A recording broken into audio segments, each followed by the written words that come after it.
गर्मी के समय में सबसे बड़ा जो चैलेंज या सबसे बड़ा जो पशुओं के लिए परेशानी होती है वो ये होती है कि इतनी गर्मी में वो अपने खुराकी जो रिक्वायरमेंट है वो किस तरह से पूरा करे। ज़्यादा से ज़्यादा अमाउंट में उसको हरे चारे की व्यवस्था करनी चाहिए और दाना संतुलित खुराक का ध्यान रखना ही गर्मियों के सीज़न में पशु को अपनी उत्पादकता भी मेंटेन करवाएगा और साथ साथ उसकी हेल्थ स्टेटस भी बहुत अच्छा रहेगा। पशु की खुराक में जो खनिज पदार्थ हैं, प्रोटीन है और ऊर्जा है, इनकी डेंसिटी हल्की सी बढ़ा के दें। अच्छी क्वालिटी का बहुत बढ़िया पानी पशु के पास 24 घंटे अवेलेबल होना चाहिए। पशु को दिन में 2 बार हम उसको स्नान जरूर करवा दें। अगर मैं गाय के या भैंस के वेलफेयर का ध्यान रख रहा हूँ तो वो मेरी प्रॉफिटेबिलिटी का ध्यान रखती है। गर्मी के मौसम में पशुपालकों के सामने तमाम तरीके की चुनौतियां होती हैं, जैसे पशु जो हैं वो दूध देना कम कर देते हैं, जिससे जो डेयरी संचालक हैं उनकी मुश्किलें बढ़ जाती हैं। ऐसे में पशुपालक कुछ बातों का अगर ध्यान रखें, यानी जो उनके पशु हैं उनके खान पान का, उनके रखरखाव का अगर कुछ खास ध्यान रखें तो उन्हें इस समस्या से काफ़ी हद तक निजात मिल सकती है। तो आखिर वो कौन से तरीके हैं, ये आज हम जानेंगे डॉक्टर नितिन त्यागी जी से, जो NDRI में प्रधान वैज्ञानिक हैं पशु पोषण विभाग के। इस समय हमारे साथ में ही मौजूद हैं। डॉक्टर साहब, बहुत बहुत स्वागत है आज आपका गाँव जंक्शन चैनल पर हमारे साथ में। धन्यवाद जी। सर, ये बताएं कि ये जो समस्या है, पहले तो बताएं कितनी बड़ी समस्या है, क्योंकि आप तो बहुत सारे पशुपालकों तो सीधे तौर पर जुड़े होंगे, तो कितनी बड़ी समस्या के रूप में इसे आप देखते हैं इस गर्मी के मौसम में? गर्मी के मौसम में जो पशुओं का दुग्ध उत्पादन में कमी का हिसाब किताब है, उसकी वजह से आप ये समझिए कि 25 से 30% तक प्रोडक्शन डाउन होता है। पशुपालकों के लिए ये बहुत ही चैलेंजिंग टाइम होता है, क्योंकि उनको ये ज़रूरत होती है कि इस समय वो ऐसी क्या व्यवस्था करें जो पशुओं के लिए सुचारू रूप से उनके स्वास्थ्य का भी ध्यान अच्छे से रखे और उसके साथ साथ ये भी इंश्योर करे कि उनका मिल्क प्रोडक्शन जो एनिमल का चल रहा है, जो दूध उत्पादन चल रहा है, वो किसी भी तरह से कॉम्प्रोमाइज़ ना हो। ये बताएं सबसे पहले खान पान पशुओं का वो कैसा होना चाहिए इस मौसम में? सबसे बड़ी चुनौती जो है, अगर मुझे पशुओं की अपनी देखभाल करनी है तो खान पान है, क्योंकि दैनंदिन जो भी खर्चा हम पशु के ऊपर कर रहे हैं उसका 75% के आसपास तो उसके खान पान के ऊपर ही होता है।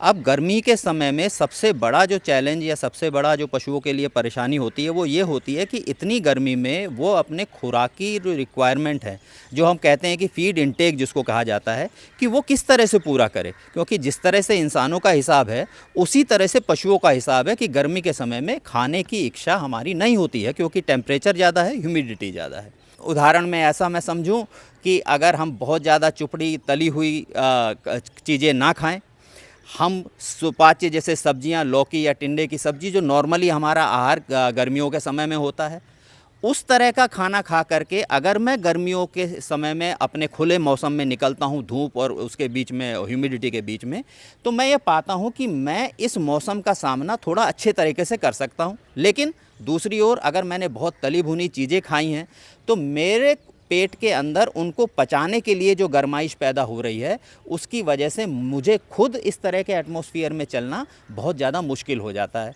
मैं इसी चीज़ को पशुओं से भी जोड़ना चाहूँगा कि मैं अगर उनको बहुत ही सुपाच्य भोजन दे रहा हूँ तो उस समय पशु नेचुरली जो हीट उसके पास फर्मेंटेशन की जनरेट हो रही है वो नेचुरली कम होती है और इस वजह से पशु बहुत अच्छे से परफॉर्म कर सकता है। पशुओं के लिए ज़्यादा से ज़्यादा जिसको कहना चाहिए पचाने में, जिसको बहुत जोर पशु को लगाना पड़ता है, वो चीज़ें क्या हैं, तो जैसे ये व्हीट स्ट्रॉ है हमारे पास, तुड़ी या भूसा, इसी तरह का कुछ जगहों पे पैडी स्ट्रॉ या पराली वगैरह ये भी काट के पशुओं को दी जाती है।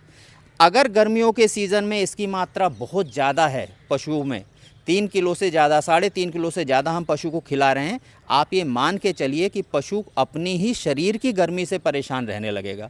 उस समय मुझे ज़्यादा से ज़्यादा अमाउंट में उसको हरे चारे की व्यवस्था करनी चाहिए और दाना संतुलित खुराक का ध्यान रखना ही गर्मियों के सीज़न में पशु को अपनी उत्पादकता भी मेंटेन करवाएगा और साथ साथ उसकी हेल्थ स्टेटस भी बहुत अच्छा रहेगा।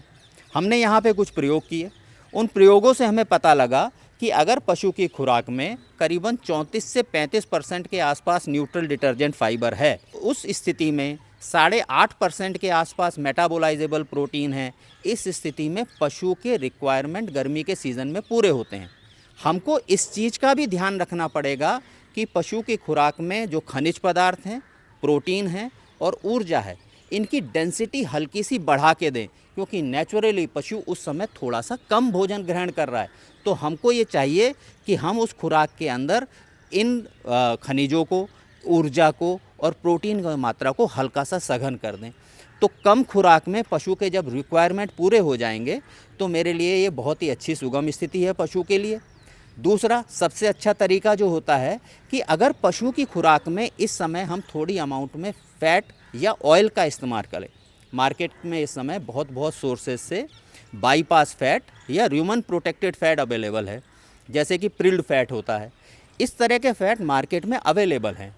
पशुपालक अगर डाइट के अंदर 1% या प्रतिदिन पशु की खुराक में 100 ग्राम तक बाईपास फैट डाल रहे हैं तो इसकी वजह से पशु के पेट में जो गर्माइश पैदा होती है भोजन को पचाते समय वो कम हो जाती है।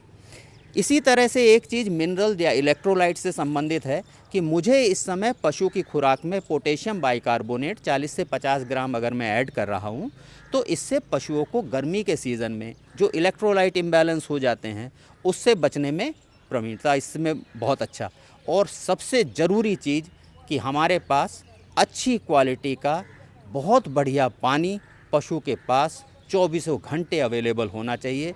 जब पशु को प्यास लगे, जब भी गाय या भैंस को प्यास महसूस हो, उनके पास हमेशा अच्छी मात्रा में पानी अवेलेबल होना चाहिए।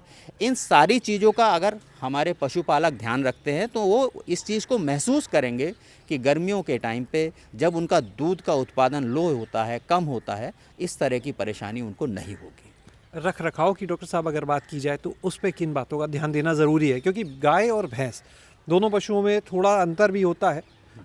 भले ही दोनों दुधारू हैं लेकिन अंतर भी है उनके, चाहे वो तापमान की बात की जाए, गर्मी सहने की क्षमता की बात की जाए, तो आप उसको लेके क्या कहेंगे, रख रखाव कैसे किया जाए? पहला इसमें जो रख रखाव का हिसाब है कि जिस समय पशु ठंडे समय पे है, दिन के रिलेटिवली ठंडे समय पे, जैसे अर्ली मॉर्निंग का समय है या संध्या का समय है, शाम के बाद का समय है, अगर मैं उस समय पशु को खाना दे रहा हूँ तो पशु का इंटेक नेचुरली अच्छा होगा।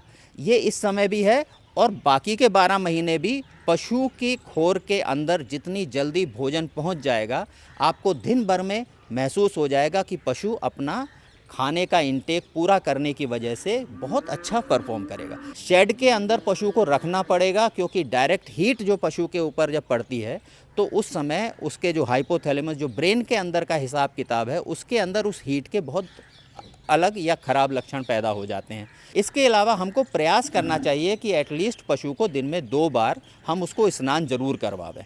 इसी सीज़न में भैंसों के लिए हम व्यवस्था करते हैं कि उनके पास एक पॉन्ड जैसी व्यवस्था हो, जिसमें कि वैलोइंग हम लोग बोलते हैं इस प्रोसेस को, कि उसके अंदर जो भैंसें हैं वो ज़्यादा से ज़्यादा समय तक रहें।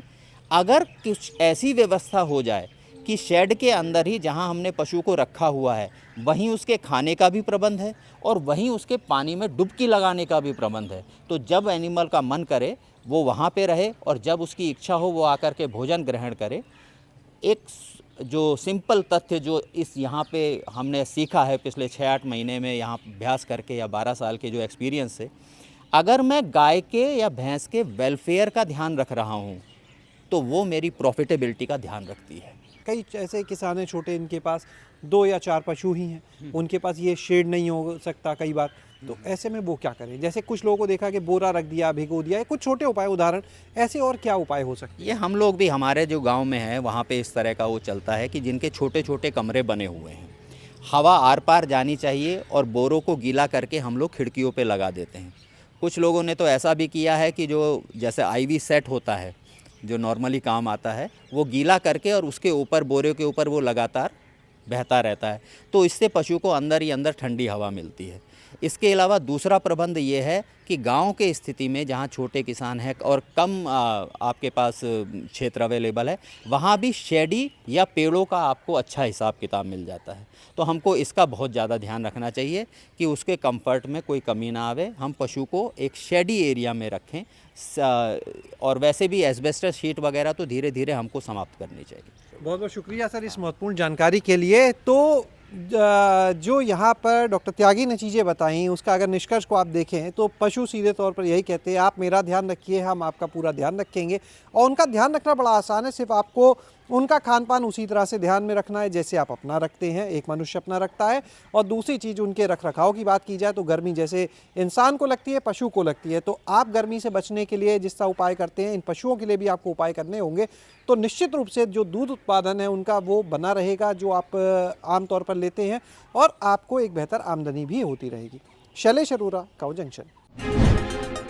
गांव जंक्शन को सभी सोशल मीडिया प्लेटफॉर्म्स पर फॉलो करें। व्हाट्सएप चैनल और जीमेल आईडी पर भी संपर्क साध सकते हैं।